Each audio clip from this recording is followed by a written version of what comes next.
Halo teman-teman, berjumpa lagi dengan saya Latifianto. Selamat datang di channel ini, sebuah channel yang akan selalu membahas tentang perkembangan dunia sepak bola, utamanya sepak bola nasional yaitu Timnas Indonesia. Jadi secara sederhana, segala hal yang berkaitan dengan perkembangan dunia sepak bola nasional, Timnas Indonesia, mulai dari pemain, atribut, schedule, kemudian putaran ketiga kualifikasi Piala Dunia, pemain diaspora yang ingin membela Timnas Indonesia, dan hal-hal lain, maka akan saya sajikan, akan selalu saya bahas di channel ini. Jadi bagi kalian yang berkenan, monggo silahkan klik tombol like-nya dan subscribe terlebih dahulu.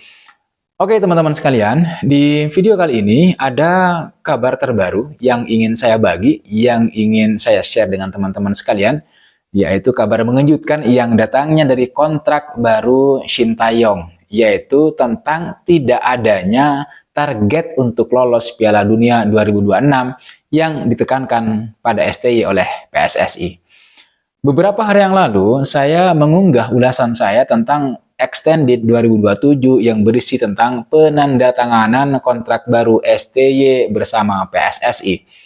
Di video tersebut, saya mencoba untuk memberikan ulasan, pembahasan tentang kontrak baru yang sudah ditandatangani oleh STY, tapi tidak dengan target-target apa saja yang ditekankan PSSI dalam kontrak tersebut. Nah, kemudian di video ini, berdasarkan informasi terbaru yang datangnya dari Exco PSSI, saya mau menyampaikan bahwa ternyata dalam kontrak barunya bersama STY PSSI tidak menekankan atau tidak menargetkan Timnas Indonesia untuk lolos Piala Dunia 2026. Kenapa? Apa yang sebenarnya terjadi?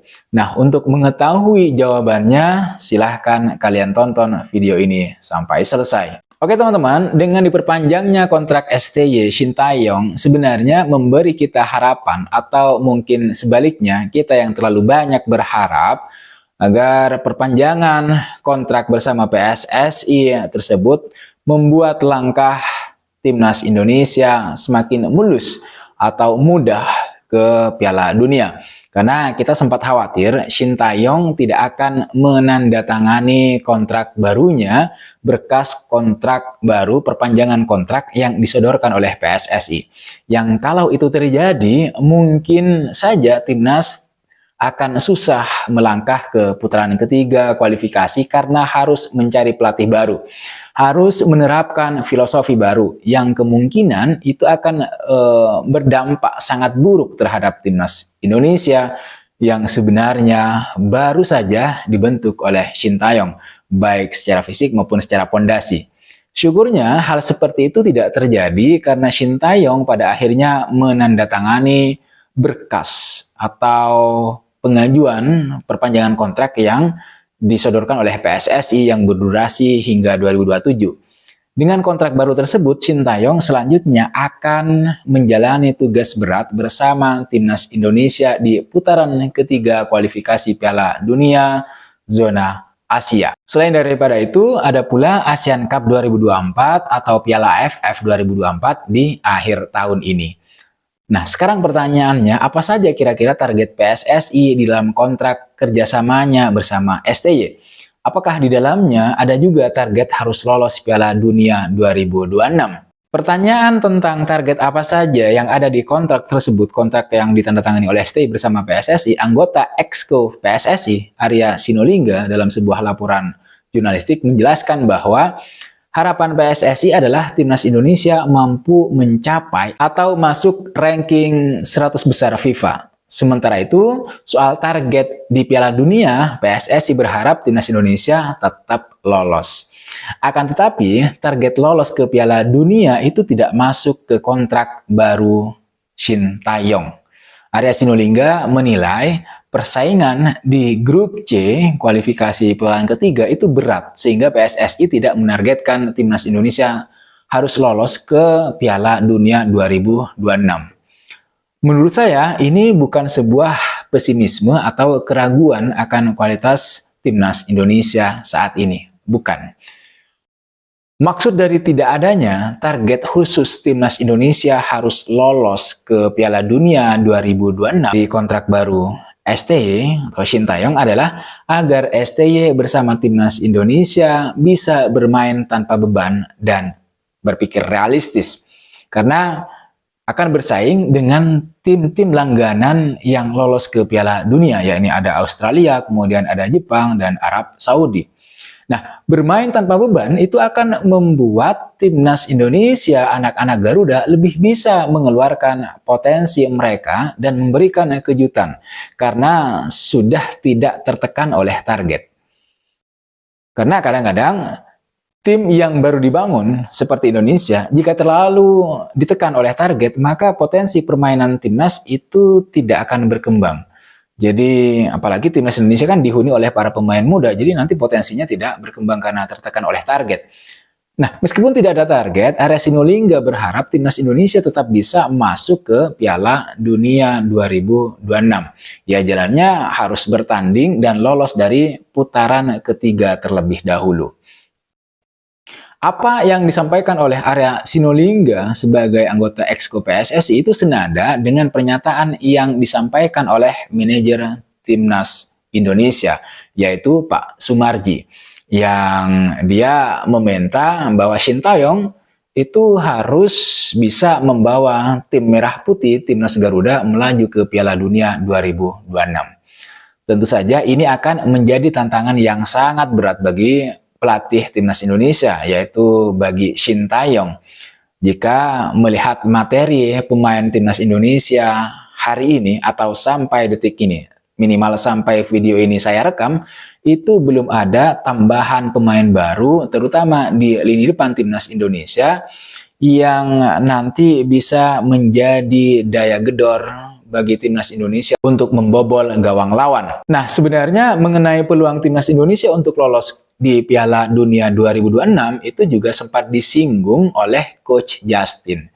Jadi Coach Justin ini salah satu seorang pengamat dan komentator sepak bola yang dulunya adalah seorang pelatih Timnas Futsal Indonesia.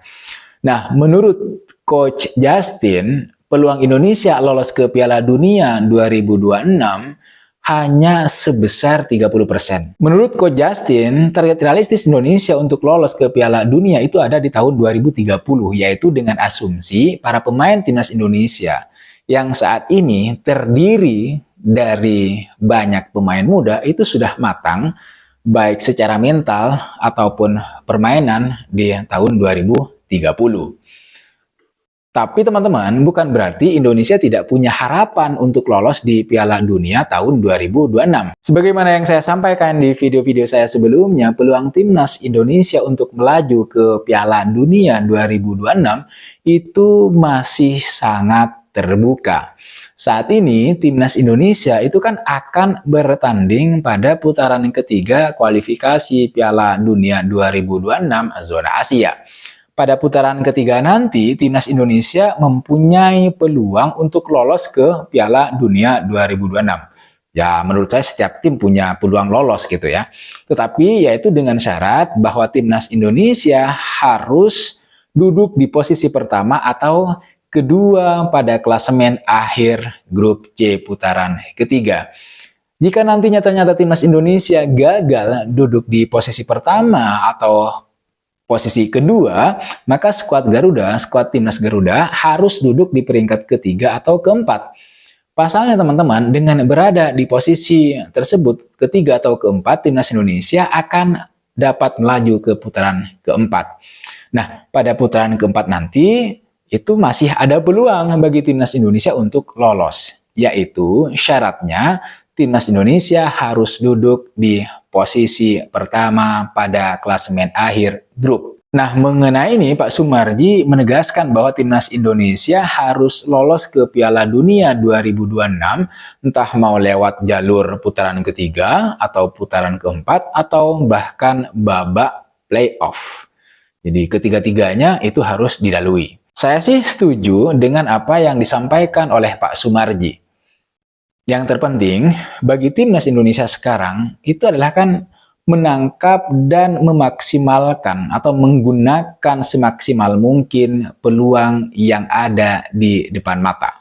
Nah, peluang yang ada di depan mata sekarang yang harus dimaksimalkan oleh pelatih dan jajaran pemain itu adalah ya pertandingan atau 10 pertandingan yang akan dilakoni di putaran ketiga. Putaran ketiga grup C itu akan menjadi grup yang sulit.